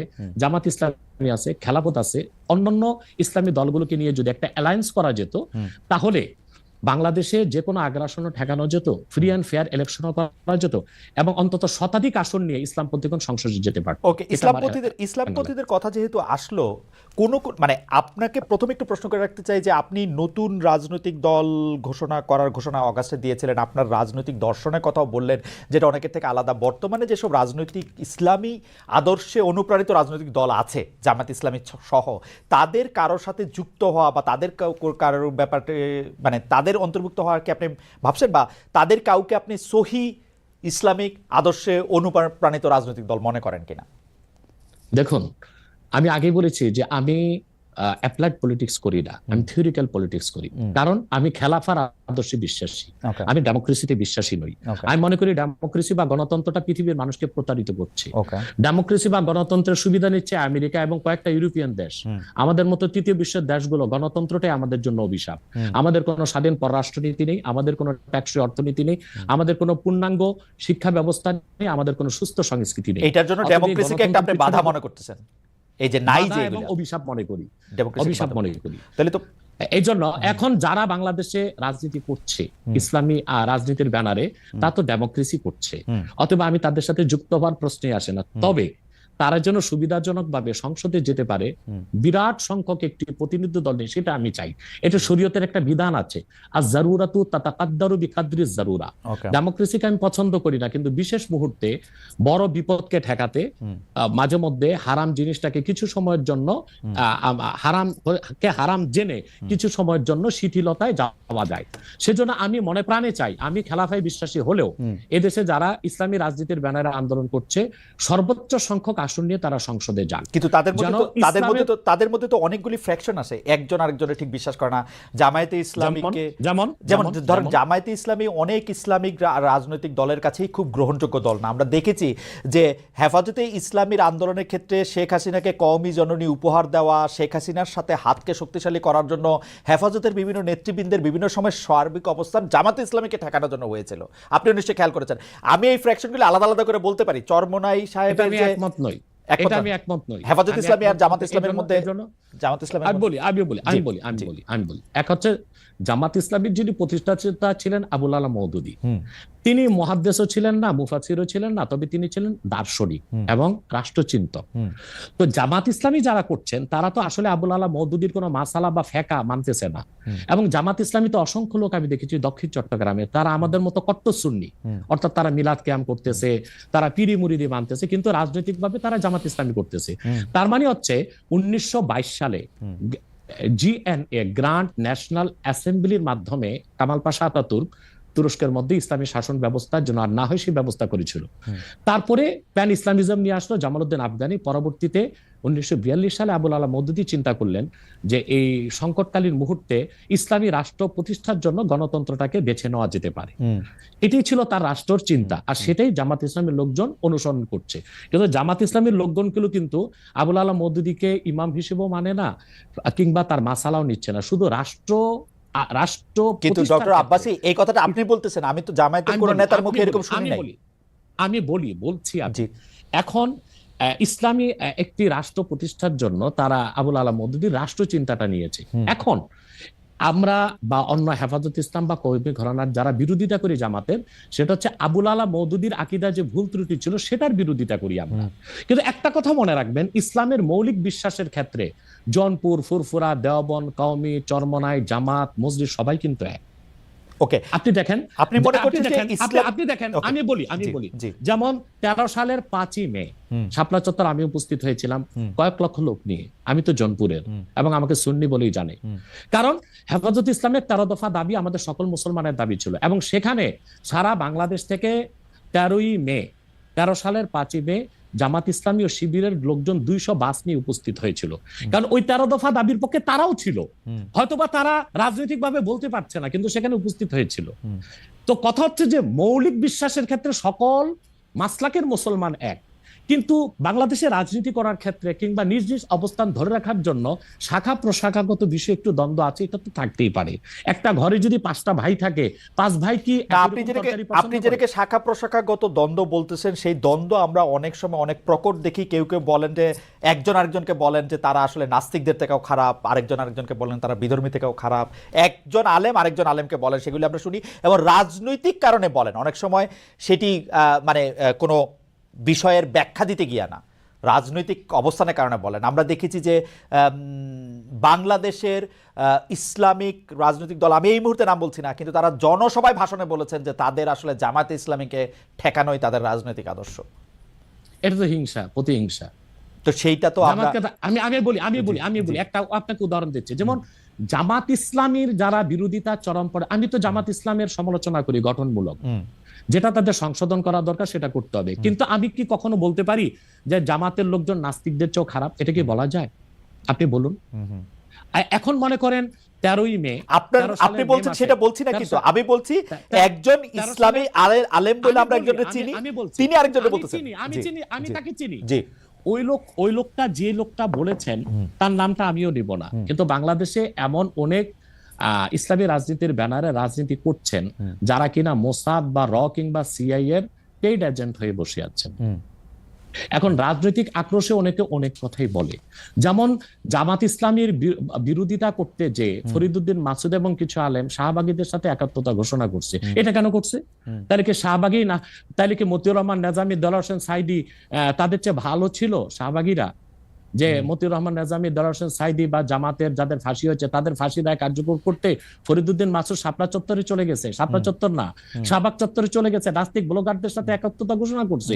তো বুঝাই যাচ্ছে এটা একটা রাজনৈতিক আক্রোশ ছিল, রয়ের পারপাস সার্ভ করার জন্য এই কাজটা করেছিল কিছু আলেম।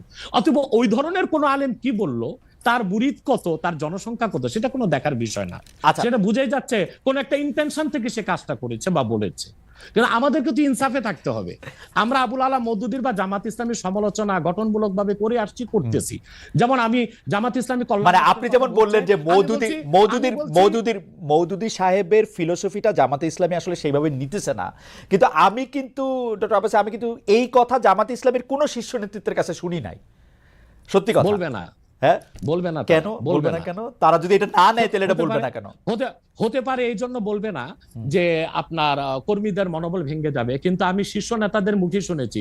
দেলোয়ার হোসেন সাইদি সাহেব একজন বাংলাদেশে জাদ্রেল একজন স্কলার ছিলেন, এবং আপনি জানেন তার জনপ্রিয়তা এখনো কিন্তু একেবারে আকাশ ছোঁয়া, আলহামদুলিল্লাহ। সেটা বলি, সাইদি সাহেব ব্যক্তিগত জীবনে আবুল আলা মওদুদীর কোনো মাসালা মেনেছিলেন? তিনি তো হানাফি মাযহাবের মতে নামাজ পড়তেন, লম্বা দাড়ি রাখতেন, এবং তিনি পীর ঘরানা থেকে এসেছেন। তার বাবা ছিলেন ফুরফুরার মুরিদ। ডক্টর আব্বাসী, আমি এটা প্রশ্ন সরাসরি করি। ডক্টর আব্বাসী, আমি এটা প্রশ্ন সরাসরি করি। আপনি সোজা সাপটা কথা বলেন, আপনাকে সরাসরি কথা বলি। এই মওদুদীর আদর্শটা জামাত সরাসরি অস্বীকার করা না পর্যন্ত আমি মওদুদী সাহেবের জায়গায় রাখতে চাই, কিন্তু মওদুদী সাহেবের আদর্শটা তারা সরাসরিভাবে ধারণ করার কথা বলে যে একটা ইসলামিক রাজনৈতিক প্ল্যাটফর্ম তৈরি করেছে, আপনি কি সেটাতে যাইতেন? সেইটা আপনি আমল করেন আর না করেন? তাহলে দুইটা কারণে যেতাম। তো জনাব সাইদি যে গিয়েছিলেন সেটাকে আপনি সঠিক মনে করেন? না, সাইদি সাহেব কেন গিয়েছিলেন সেটা তার, আপনি বলতেছিলেন যে তিনি আমলটা করেন নাই, কিন্তু আদর্শের এই ঘরানায় কি আপনি আসতেন? দেখুন, সাইদি সাহেবের একটা বক্তব্য আমি শুনেছি, তিনি একটা সাক্ষাৎকারে বলেছিলেন যে তিনি দেখেছেন ইসলামী রাষ্ট্র প্রতিষ্ঠা করার জন্য যে জনবল দরকার, যে কাজকর্ম দরকার, উনি সেটা জামাতের মধ্যে পেয়েছিলেন।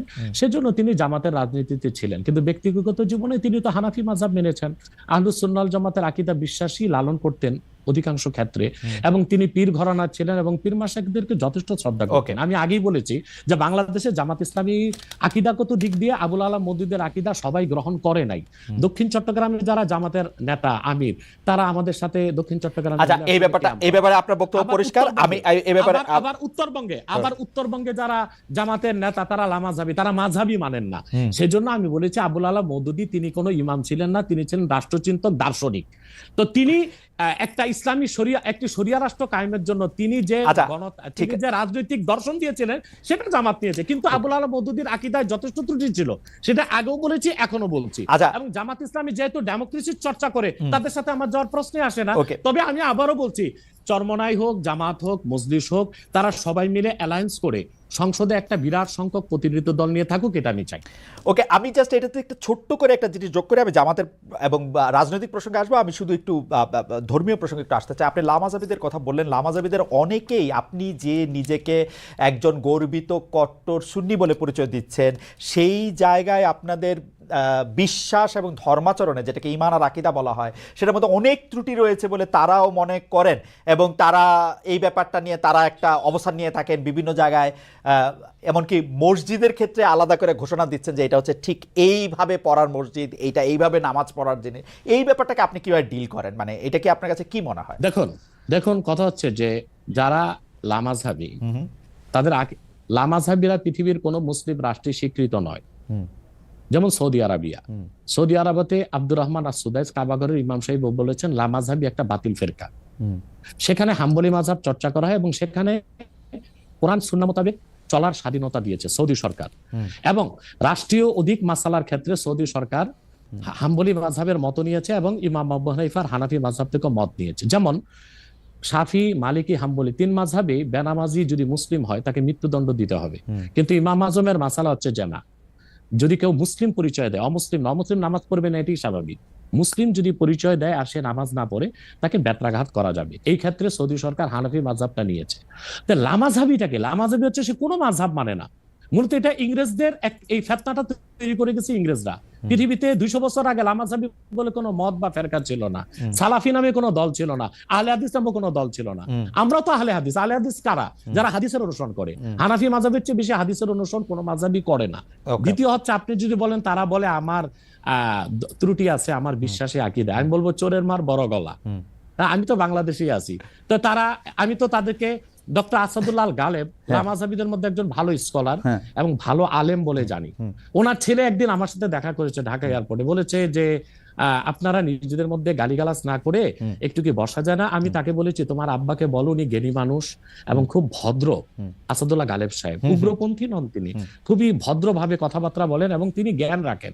আমি বলেছি তোমার আব্বাকে বলো লামাযহাবিদের স্কলারদের সাথে আমরা বাহাস দরকার নেই, তাতে তো ঝগড়া হয়, আমরা সংলাপে বসতে পারি, দেখি আমরা কোন দলটি কোরআন সুন্নাহ মোতাবেক চলি, এটা আমাদের মধ্যে সংলাপ হতে পারে। এবং আমি আবারও আপনাকে বলছি, ইসলামের মৌলিক বিশ্বাসের ক্ষেত্রে আহলে হাদিস লামাযহাবিরাও কিন্তু আমাদের সাথেই আছে। কিন্তু পার্থক্যটা কোথায়? পার্থক্যটা হচ্ছে যেমন মাযহাব মানবো কি মানবো না, কিংবা আমলীগত দিক থেকে কিছু আকীদাগত পার্থক্য আছে। আমলী দিক দিয়ে বেশি পার্থক্য। যেমন হচ্ছে আমরা বলি তারাবি 20 রাকাত, তারা বলে 8 রাকাত। আমরা বলি ওয়েতের 3 রাকাত, তারা বলে 1 রাকাত। কিন্তু কোন লামাযহাবি বলে না ওয়েতের বলে নামাজ নাই, বলে ওয়েতের আছে 1 রাকাত। না না, আমি এরকম শুনছি, আমার এরকম শুনছি, আমার যে নামাজ পড়ার জন্য আলাদা মানে এটা সকল দর্শকের জন্য বলছে যে আলাদা দাঁড়ানোর সিস্টেম বা ভঙ্গি বা স্টাইল লামাযহাবিদের, আপনাদের তো আপনাদের বলতে হচ্ছে দেখেন আমরা যারা আপনি বলেন বাংলাদেশে 3 থেকে 3.5 লক্ষ মসজিদ হানাফি ইমাম, কোন মসজিদ লেখা আছে হানাফি মসজিদ? কিন্তু বাংলাদেশে যে 200-100 লামাযহাবিদের মসজিদ আছে সেখানে তারা লিখে রাখছে আহলে হাদিস মসজিদ। তা বোঝা যাচ্ছে আহলে হাদিস মসজিদে আহলে হাদিসরাই ঢুকবে। তো বৈষম্য তো তারাই করছে, তারাই কিন্তু প্রমাণ দিচ্ছে তারা একটা ফেরকা, তারা একটা ভিন্ন দল। আমাদের হানাফিদের মসজিদে লেখা নেই হানাফি মসজিদ, ওখানে হানাফিও যাবে লামাযহাবিও যেতে পারবে। আপনি অবাক হবেন, আমাদের আব্বাসী মসজিদের যে মসজিদ, বড় মসজিদ, এখানে প্রত্যেক জুমায় প্রচুর লামাযহাবি আসে এবং তারা জোরে আমিন বলে এবং রফিয়া দান করে, আমাদের পক্ষ থেকে কোনো বাধা নাই। কিন্তু আমি যেহেতু আপনাকে ফলো করি, আমি আপনার বক্তব্যে অনেক সময় শুনছি যে তাদের সম্পর্কে আপনি খুব ভালো কথা বলেন নাই। মানে আমি যদি গালাগালি নাও বলি অনেক সময়, মানে আমি এই মুহূর্তে আমি বলবো না যে আপনি যেমন ডক্টর জনাব মিজানুর রহমান আজহারীকে আপনি যেমন কাফির বলেছেন, তেমন রাজ্জাক সাহেবকে আপনি কাফির বলেছেন কিনা, তবে আপনি বলেছেন কিনা এটা বর্ণনা করতে না পারলেও তাকে আলেমদের কাউকেও অনেক বড় গালি দিতে শুনেছি, মানে দাজ্জাল বা এরকম বলতেও শুনেছি আর কি। এইটা কি ঠিক আছে? মানে আমরা লোকরা কি করবো তাহলে? দেখুন, এটা ঠিক আছে। কেন ঠিক আছে? সেটা হচ্ছে তাদের বক্তব্যগুলো এত মারাত্মক এবং বক্তব্যগুলো যখন আল্লাহ তার হাবিব মুহাম্মদ সাল্লাল্লাহু আলাইহি সাল্লামের সম্মানের খেলাফ যায়, তখন কিন্তু আমাদেরকে কঠোর ভাষায় তাদেরকে প্রতিহত করতে হয়। যেমন আপনি যে তরুণ বক্তার কথা বললেন, তরুণ বক্তা, সে লোকটা কি বলেছে? সে আল্লাহর হাবিব নূর নবীজি মুহাম্মদ মুস্তাফা সাল্লাল্লাহু আলাইহি সাল্লামের আরশচুম্বী সম্মানের খেলাফ, আল্লাহ তাআলার সম্মানের খেলাফ বক্তব্য দিয়েছে, হালাল শব্দ ব্যবহার করছে। এটা কি হয়? সে বলেছে আম্মা জান খাদিজা ভার্জিন ছিলেন না, আমার মাকে যদি কেউ বলে ভার্জিন ছিল না আমি মেনে নিব। সে বলেছে যে এরপর না, কিন্তু স্যার আপনার কাছে কি মনে হয় না উনি তাকে আসলে অসম্মান করার জন্য একটা ফ্যাক্ট সামনে আনছে? না না না, এটাই আপনাদের মৌলিক বিশ্বাসের মধ্যে একটা বড় ঘাপলা। আমার সাথে আপনার কথা বলার যে শব্দচয়ন, সেটা কখনো আল্লাহ তার হাবিব সাল্লাল্লাহু আলাইহি ওয়াসাল্লামের শানে ওই শব্দচয়ন ব্যবহার হতে পারে না। ইসলামী আইন শাস্ত্র স্পষ্ট এসেছে যে, দেখুন আমি আপনাকে একটা হাদিস শোনাচ্ছি, একটা হাদিসে কুদসি। আল্লাহ তাআলা তার হাবিব, আপনি একটু আপনার জন্য উপকার হবে, জনগণের জন্য উপকার হবে, একটা দলিলই যথেষ্ট। খন্দক যুদ্ধে আল্লাহর হাবিব সাল্লাল্লাহু আলাইহি ওয়াসাল্লামের আসর নামাজ কাজা হয়েছিল, আর উহুদ যুদ্ধে আল্লাহর হাবিব সাল্লাল্লাহু আলাইহি ওয়াসাল্লামের দাঁত শহীদ হয়েছিল।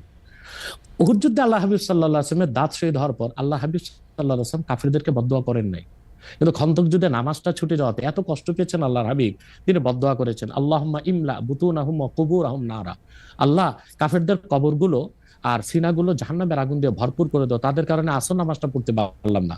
মাগরিবের পর আল্লাহর হাবিব সাল্লাল্লাহু আলাইহি ওয়াসাল্লাম আসর কাজা করে মাগরিব পড়েছেন। আল্লাহ তখন হাদিসে কুদসি নাজিল করেছেন, মুহাম্মদ সাল্লাল্লাহু আলাইহি ওয়াসাল্লাম, আপনি ওহুদে আপনার দাঁত শহীদ হয়েছে, আপনি মাফ করে দিয়েছেন, কিন্তু খন্দকে নামাজ চলে গেছে, আমার হকটা মাফ করলেন না। আল্লাহ সেদিন নিয়ম করে দিলেন, আল্লাহ বললেন যে তারা আপনার উম্মতের মধ্যে কোনো ব্যক্তি যদি সারা জীবনও নামাজ না পড়ে সে কাফের হবে না, গুনাহগার হবে, পানিশমেন্ট পাবে, কিন্তু ওমান তাআনা শাআরাতাম মিন শাআরাতিকা ইয়াকফুর, কিন্তু আপনি মুহাম্মদ সাল্লাল্লাহু আলাইহি ওয়াসাল্লামের একটি চুল মোবারক নিয়ে যদি কেউ মন্তব্য করে সে কাফের হয়ে যাবে।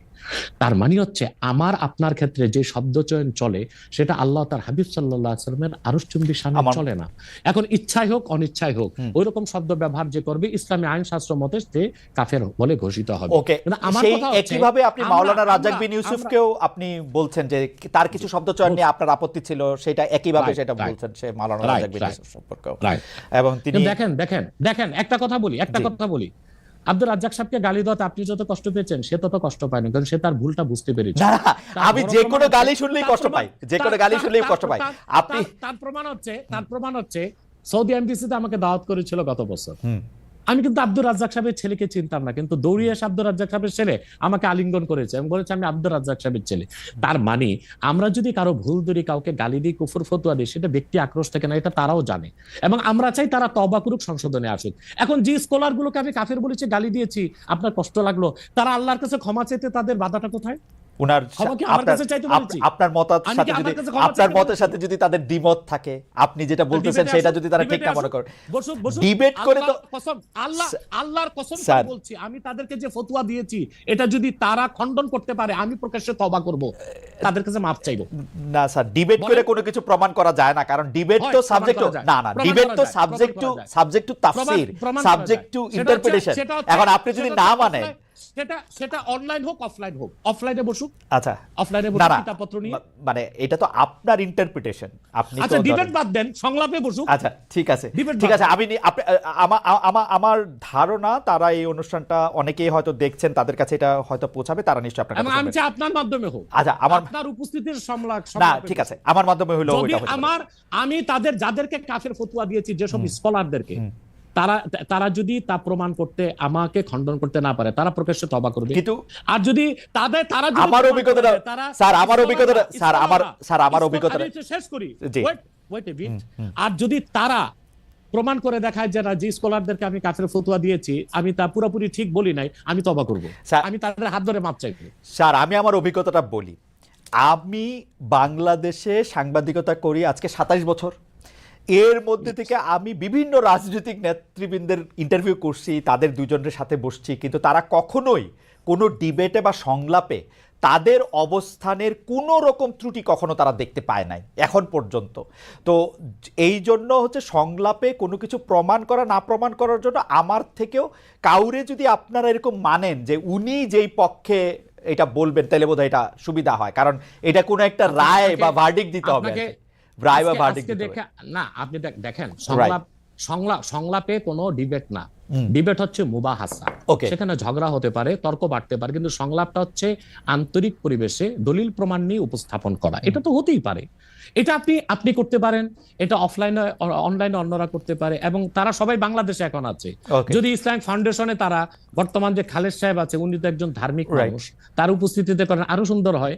কিন্তু আমরা যাদেরকে, যে স্কলারদেরকে কুফর ফতোয়া দিয়েছি, সেক্ষেত্রে আমরা অনর এবং অবিচল। এবং আপনি যে স্কলারের কথা বলেছেন, সে আমাকে কথা বলতে চেয়েছে, আমি তার সাথে কথা বলিনি, এবং সে হয়তো বা আসতেও চেয়েছে, আমি অ্যালাউ করিনি। আমার শর্ত একটাই, যে আমি যে ফতোয়া দিয়েছি তা আমি প্রমাণ দিব, তারা তাদের স্কলার নিয়ে বসুক, যদি প্রমাণ দেয় আমি দিতে পারি, তাহলে ক্ষমা তো আমার কাছে চাইবে না, আল্লাহর কাছে ক্ষমা চাইতেও কি ভাই লজ্জা আছে? না তা নাই, ঠিক আছে। আমরা আমাদের একটু একটা ঘটনা, স্যার এক সেকেন্ড। মরহুম মাওলানা আশরাফ আলী থানভী রহমতুল্লাহ, নাম শুনেছেন? জি জি, উনি কিন্তু আমাদের সকল ঘরানার একজন মুরব্বী। তো ওনার একটা চমকপ্রদ ঘটনা, উনি একবার ইউপিতে এসেছিলেন জনপুরে। তো ওখানে আহমদ রাজা খান বেরেলি, ওনার অনুসারীরা বললেন যে আশরাফ আলী থানভী কুফর করছে, সে কাফের। আশরাফ আলী থানভী রহমতুল্লাহ কত বিচক্ষণ ব্যক্তি ছিলেন। তখন আমার দাদা উপস্থিত ছিলেন সেখানে, ওনার বয়স তখন খুব কম। তিনি জৌনপুর সাহেব মসজিদের মিম্বরে দাঁড়িয়ে বললেন, তোমরা যারা বলতেছো আমি কাফের, তা আমি এখন কলেমা পড়ি। বলে পড়েন। তিনি কালেমা শাহাদাত কালেমা তাইবা পড়লেন। পড়ার পর বলে এখনো কি আমি কাফের? বলে না। তিনি তখন ওয়াজ শুরু করলেন। তিনি তার বক্তব্যে তখন আল্লাহর হাবিব নূর নবীজি মুহাম্মদ সাল্লাল্লাহু আলাইহি সাল্লাম এবং আল্লাহ তাআলার এবং ইসলামের সম্মান তুলে ধরলেন। তখন উপস্থিত লোকজন বলল, আমরা বেহুদাই তাকে কাফের মনে করেছি, বিভ্রান্ত হয়েছে আমরা। আসলে কি জানেন, আল্লাহর কাছে ক্ষমা চাইতে, ক্ষমা চাওয়াটা বিনয়ের কাজ। আদম আলাইহিস সালাম অপরাধ করে আল্লাহর কাছে ক্ষমা চেয়ে আদম হয়ে গেছে আমি ছোট একটি পৃথিবীর মানুষের আমি ছোট একটা ইবলিস অপরাধ করে এলেমের কর্মী দেখিয়ে ক্ষমা করে নাই, ইবলিস হয়ে গেছে আজাজিল, অভিশপ্ত। আমি 20 সেকেন্ড একটু সময় চাই নিতেছি। Ashish, can we extend the programme for couple of more minutes? Doctor Abbasi, আমাদের সময় শেষ হয়ে আসছে, আমরা একটু সময়টা একটু আপনার থেকে একটু বেশি চাইতেছি। শুধু একটা ছোট প্রশ্ন, সেইটা নিশ্চয়ই আপনি আপনার সময় কখনো বলবেন, যে আরেকজন ব্যক্তিকে, আপনি এটা ঠিকই বলেছেন জৌনপুরের পীর সাহেবের উদাহরণ দিয়ে, যে আমি যদ্দূর ইসলাম সম্পর্কে বুঝি, কেউ যখন নিজেকে বলে যে মানে কলেমা শাহাদাত এবং কলেমা তয়বা যে যতক্ষণ পর্যন্ত পড়বে বা মনে করবে, ততক্ষণ পর্যন্ত আরেকজন ব্যক্তি কি তাকে কাফের বলতে পারে? আপনি যদি ছোট করে একটু বলেন, আমি শুধু হ্যাঁ বা নার মধ্যে থেকেও শুনতে চাই, মানে পারে কিনা। মানে আমি দাবি করলাম আমি মুসলমান, আপনি আমাকে কইতে পারবেন কিনা যে আমি কাফের? এক্ষেত্রে আপনাকে সংক্ষেপে মূলটা বলে দিচ্ছি। প্রথম হচ্ছে মুমিন। মুমিন হচ্ছে যে কালেমা শাহাদাতকে মনে বিশ্বাস করে, মুখে স্বীকার করে। এখন সেই মুমিনকে আমরা মুসলিম বলবো কখন? হাদিস শরীফে এসেছে, মান সাল্লা সালাতানা ওয়াস্তাকবালা কিবলাতানা ওয়া আকালা যাবিহাতানা ফাযালিকাল মুসলিম। কোন ব্যক্তি ঈমান আনার পর যদি আমাদের সালাতকে আদায় করে, আমাদের কেবলা কাবাকে মানে, আমাদের জবাইকৃত পশুর গোশত খায়, সে লোকটি মুসলিম। কতক্ষণ মুসলিম? হাত্তা লাম ইয়াসদুর মিনহু কুফরুন কাওলান আও ফিলান আও তাকরিরা, যতক্ষণ তার মৌখিক বা হাতে বা কাজে কুফর প্রকাশ না পাবে। যদি কোনো ব্যক্তির দ্বারা কালেমা পড়ার পরও কুফর প্রকাশ পায়, ওই রকম ব্যক্তিকে শরীয়তের ভাষায় বলা হয় কাফের। এবং সে যদি মুসলিম দাবি করে, তাকে বলা হয় জিন্দিক। জিন্দিকের শাস্তি শরীয়তে মৃত্যুদণ্ড। পক্ষান্তরে আমার মনে হয় এত বড় উত্তর আমরা দিতে পারবো না, তাহলে আপনি বলতে চাইতেছেন যে শেষ করি। আর কোন ব্যক্তি যদি মুখে কালেমা পড়ে কিন্তু অন্তরে তার ঈমান নাই, সে কাফের, কিন্তু কুফরটা প্রকাশ করে নাই, তাকে আমরা মুনাফিক বলি। ওকে, কিন্তু আপনি মনের খবর আপনি কেমনে বুঝবেন? সেই জন্য তো মুনাফিক বলবো, কিন্তু কুফর যখন প্রকাশ পাবে তখন তো বুঝেই নিলাম তার মনে কুফর আছে। আচ্ছা, ঠিক আছে। এবার আমি অন্য প্রসঙ্গে আসি। 5 আগস্টের পর ক্ষমতা বলের অনেক বেশি ঘনিষ্ঠ, অনেক বেশি প্রভাবশালী জামাতে ইসলামী, কিন্তু দলটির 71-এর ভূমিকা নিয়ে আগে যেমন আওয়ামী লীগ সমালোচনা করতো, এখন সেটা অনেকটা সেভাবেই জামাতের সমালোচনা করছেন বিএনপি নেতারা। জামায়াতের 71-এর ভূমিকা নিয়ে আপনি কি বলবেন, একটু যদি সংক্ষেপে বলেন, যে জামায়াতের 71-এর ভূমিকা পরে এখন বিএনপির অবস্থান এগেইনস্ট জামাতকে তারা মুনাফিক বলতেছে, মুনাফিক শব্দটা দিয়ে মনে পড়লো, এটাকে আপনি কিভাবে দেখবেন? দেখুন, প্রথম কথা হচ্ছে 71 সালে আমার জন্মই হয়নি, অতএব আমি প্রত্যক্ষভাবে কিছু দেখিনি। কিন্তু আপনার জন্ম তো ধরেন 3000 বছর আগেকার খবর। আমি ওইদিন একটা আপনার স্ট্যাটাসে কথা শুনতেছিলাম যে সেই খবর তো আপনার আছে। সেটা বলছি। এখন আমি সব ইতিহাস পর্যালোচনা করে দেখলাম যে মূলত 71 সালে শুধু স্বাধীনতার বিপক্ষে জামাত অবস্থান নেয়নি, মুসলিম লীগও তো অবস্থান নিয়েছিল। আচ্ছা, এখন বিএনপির জন্ম কিভাবে এটা বলেন। শহীদ প্রেসিডেন্ট জিয়া রহমান সাহেব একজন ব্যক্তি ছিলেন। এত জনপ্রিয় দলটা গঠন কিভাবে করলেন? তিনি বহুদলীয় গণতন্ত্র প্রতিষ্ঠা করলেন। ওই প্ল্যাটফর্মে কারা জায়গা নিয়েছে? মুসলিম লীগের সব লোকগুলো এসে জায়গা নিয়েছে, যারা শেখ মুজিবের বিরুদ্ধে ছিল, আওয়ামী বাকশালের বিরুদ্ধে ছিল।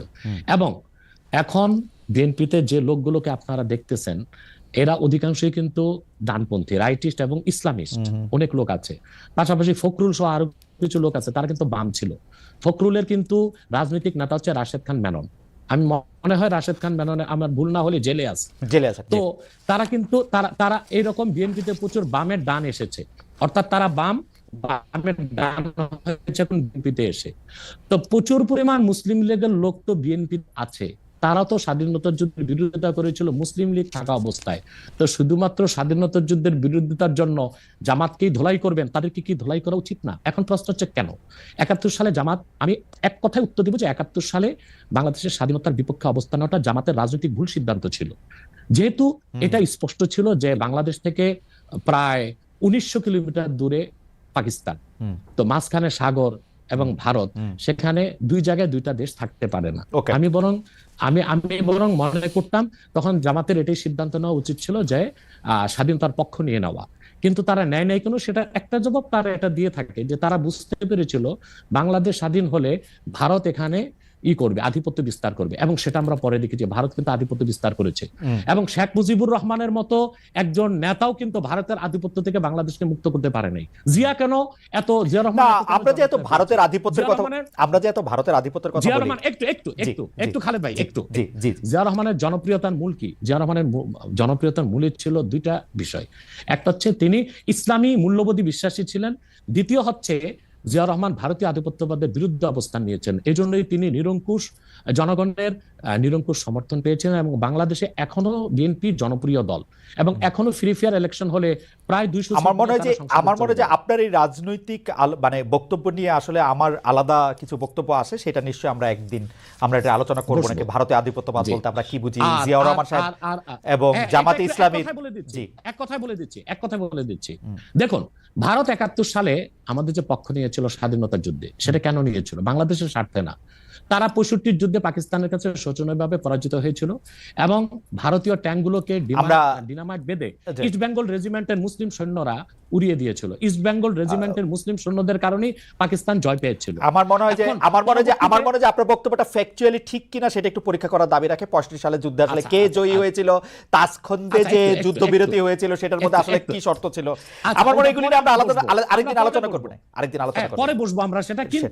কিন্তু ভারত কখনোই আমাদের বাংলাদেশ একটা স্বাধীন সার্বভৌমত্ব রাষ্ট্র হিসেবে টিকে থাকুক এই জন্য সে সহায়তা করেনি। আবার গ্লোবাল পলিটিক্স আমরা যদি দেখি, তখন পাকিস্তানের পক্ষ নিয়েছিল আপনার আমেরিকা, আর ভারতের পক্ষে ছিল রাশিয়া। সেইভাবে আসলে ভারত পাকিস্তান এই বাইনারিতে বাংলাদেশকে আসলে আমি একটু বলি এটা, কারণ এটা নিয়ে আর কথা বাড়ানো যাবে না। ডক্টর আব্বাস, আমি বলি একটু একটা পর্যায়ে যাই আমি। তো রাশিয়ার পক্ষ নিয়েছিল, আর সবসময় ভারত তো কোনো শক্তি না, এটা রাশিয়ার লেসপেন্সারগিরি করে, আর এখন আমেরিকার লেসপেন্সারগিরি করতেছে। এই জন্য তারা মূলত সদিচ্ছা নিয়ে বাংলাদেশকে সহযোগিতা করেনি 71 সালে। সেজন্য 6000 কোটি টাকার অস্ত্র তারা চুরি করে নিয়ে গেছিল, এবং সেজন্য স্বাধীনতা যুদ্ধে নিয়াজি পরাজয় স্বীকার করা দরকার ছিল আমাদের ওসমান গনির হাতে, তার কাছে না করে ভারতীয় সেনাপ্রধানের কাছে করবে কেন, ওসমানীর কাছে কেন করে না? এসব থেকে বোঝা যায় ভারত একটা আক্রোশ থেকে এবং তার রাজনৈতিক উদ্দেশ্য অর্জন করার জন্য স্বাধীনতা যুদ্ধে আমাদেরকে সহায়তা করেছিল। পরবর্তীতে সে কি না করেছে, ফারাক্কা বাদ দিয়েছে। আমার মনে হয় শেখ হাসিনাকে 15 বছর এই ফেসিবাদের কাজে সহযোগিতা করেছে ভারত, হাজার হাজার মানুষকে হত্যার কাজে সে সহযোগিতা করেছে। অতএব এসব কেউ আমাকে প্রশ্ন করছেন, আমার মনে হয় যে আমার প্রশ্ন এটা ছিল না। যাই হোক, আপনি বলেছেন না, আমার মনে হয় যে শেষ একটু কথাটা তো একটা দাড়ি কমা দিতে হবে তো ভাই। সেটা হচ্ছে, তো হয়তোবা জামাত নেতারা তখন চিন্তা করেছিল যে বাংলাদেশ একটা দুর্বল ভূখণ্ড, এটা যদি স্বাধীন হয়ে যায় ভারত আধিপত্য বিস্তার করবে, অথবা ভারত যেন আধিপত্য বিস্তার করতে না পারে, বাংলাদেশ আরো শক্তিশালী হয়ে তারপর স্বাধীনতা ঘোষণা করুক, এরকম চিন্তা ছিল কিনা ওটা জামাত নেতা বলবে। ওকে, ঠিক আছে। আমি জানতে চাইব যে শেখ হাসিনা পালিয়ে যাওয়ার পরে অনেকগুলি বিষয়ের ক্ষেত্রে আমরা দেখেছি যে মাজার আক্রমণ হয়েছে, বাউলের আসর পণ্ড করা হয়েছে, বইমেলার স্টল বন্ধ করা হয়েছে, রাষ্ট্র থাকতে প্রশ্ন থাকতে, এইটাকে আপনি আসলে কিভাবে দেখেন? মাজার আক্রমণটাকে আসলে আপনি কিভাবে বলেছেন বা জেনেছেন, বা আপনার অবস্থান কি ছিল? বাউলের আসর পণ্ড করা, বইমেলার স্টল বন্ধ করা। দেখুন, এখানে যারা মাজারে হামলা করেছে তারা কারা আমি জানি না, বরং আমার কাছে কিছু অথেন্টিক সোর্স থেকে নিউজ এসেছে যে অনেকগুলো মাজারে ছাত্রলীগের কর্মীরাই টুপি লাগিয়ে হামলা করেছে। এখন আসলে হামলা করলো কারা, তাদেরকে চেনার আগ পর্যন্ত আমি কিভাবে আমার সিদ্ধান্ত দিব? এটা রাষ্ট্র তদন্ত করে দেখুক। ডিজিএফআই আছে। স্যার, আমার প্রশ্ন এটাই, এটা যদি ছাত্রলীগের লোকেরাও করে থাকে তাহলেও তো এটা কাজটা খারাপ করছে, তাই না? না, মাজারে হামলা করা তো উচিত হয়নি। আপনি এটা নিন্দা জানাইছেন কিনা, বা আপনি এটাকে আহ্বান বন্ধ করতে বলছেন কিনা, সেইটা জানতে চাইতেছিলাম আর কি। হ্যাঁ, আমি আমার বক্তব্যে বলেছিলাম যে আল্লাহর ওলিদের মাজারগুলোতে যারা শিরক করে তাদেরকে শাস্তি দেওয়া হোক, কিন্তু আল্লাহর ওলিদের মাজারগুলোতে আঘাত না করা হোক, এটা বলেছি, বক্তব্য আছে আমার। আচ্ছা, একটা জনপ্রিয় প্রশ্ন আপনার এগেনস্টে এরকম যে আমরা ইন্ডিয়ার এগেনস্টে এত কথা শুনি, কিন্তু খোদ জৌনপুরি হচ্ছে ইন্ডিয়ায়, এটার আপনি আসলে কীভাবে দেখেন? আপনার যে ডিগ্রি, যেটাকে আমরা পিএইচডি বলতেছি, সেইগুলিও আসলে ভারতীয় শিক্ষা প্রতিষ্ঠানগুলি থেকে নেওয়া, সেটাকে আপনি কীভাবে দেখেন? এক লাইনে বললেই হবে, মানে এটা একটা জাস্ট জনপ্রিয় প্রশ্ন, আমি এটাকে অনেক বেশি। দেখুন এই খুব সুন্দর করে, আপনাকে এক লাইনে তো বলা যাবে না খালেদ ভাই, আমি 3 লাইনে বলে দিচ্ছি। সেটা হচ্ছে, আমাদের বংশটা এসেছে আরব থেকে, অর্থাৎ আল্লাহর হাবিব নূর নবীজি মুহাম্মদ সাল্লাল্লাহু আলাইহি সাল্লামের আপন চাচা হযরত আব্বাসের বংশধর। পরবর্তীতে আমাদের বংশধর এসেছে বাগদাদ, বাগদাদ থেকে এসেছে ইউপিতে। আর আমার পরদাদা যিনি পিতা ছিলেন, পরদাদার পিতা, তিনি ছিলেন কারামত আলী জনপুর রহমতুল্লাহ জামাতা, অর্থাৎ মেয়ের দিক দিয়ে আবার আমরা কারামত আলী জনপুর রহমতুল্লাহর সাথে রক্ত সম্পর্কে সম্পর্কিত। 1947 সালে আমার পরদাদা জনপুর থেকে, আমার বাবার বয়স যখন 6 তখন চলে এসেছেন বাংলাদেশ। এখন আমার পরদাদা চিন্তা করলেন যে ভারতটা চলে গেছে হিন্দু শাসনে, এখানে আমরা স্বাধীনভাবে চলতে পারবো না, সেজন্য তিনি তো ইন্ডিয়া ত্যাগ করে বাংলাদেশেই চলে এসেছে। সেজন্য আমার বাবা 6 মাস বয়সে বাংলাদেশে এসেছে, আর আমাদের 5 ভাই 3 বোনের জন্ম বাংলাদেশে। অতএব এই জন্য ভারতের বিরুদ্ধে আমি বলতে পারবো না, সেটা কোনো কথা নয়। কিন্তু আমার প্রশ্ন হচ্ছে যে শেখ মুজিবের মায়ের বাড়ি কোথায়? না না, সেগুলি তো ভারতে। সেটা তো আরেকজনের প্রসঙ্গ, তো আরেকজনের প্রসঙ্গ। বলি না একটু বলি না, জি জি জি এটা তো বলতে হবে তো। জি। তারপর হোসেন সৈয়দ সরওয়ার্দির বাড়ি কই ছিল? তার বাবার বাড়ি ছিল কলকাতা। আব্দুল হামিদ খান ভাসানী, তার বাড়ি ছিল আসামের ভাসানটেক। এরা সবাই কিন্তু পূর্বপুরুষ ভারতে ছিল। অতএব জোনপুরে হওয়ার কারণে আমি ভারতের বিরুদ্ধে করতে পারবো না, এটা হয় না। বরং আমি যে অন্যরা বাংলাদেশের হয়ে রয়ের দালালি করে আর আমি রয়ের বিরোধিতা করি, এটাই তো আমার কৃতিত্ব। না, ফ্যান্টাস্টিক। আমরা তাবলিগ জামাতটাকে আমরা রাজনৈতিক প্ল্যাটফর্ম মুক্ত দেখেছি দীর্ঘদিন, কিন্তু এখন যে এটা একটা সাতপন্থী জুবাইরপন্থী একটা ব্যাপার এবং একজন আরেকজনকে এবার হত্যার পর্যন্ত ঘটনা ঘটেছে, এটা নিয়ে আসলে আপনার একটা আমি মন্তব্য শুনতে চাই। এটাকে আপনি আসলে কিভাবে দেখেন এবং এই বিভাজনে কারা ফু দিচ্ছে? আপনি যেহেতু সরাসরি কথা বলেন, আপনি এইটাও একটু বলে দিবেন কিনা যে এই বিভাজনটার মধ্যে আসলে কারা লাভবান হচ্ছে, কারা ফু দিচ্ছে, কারা এটা করতে চাচ্ছে?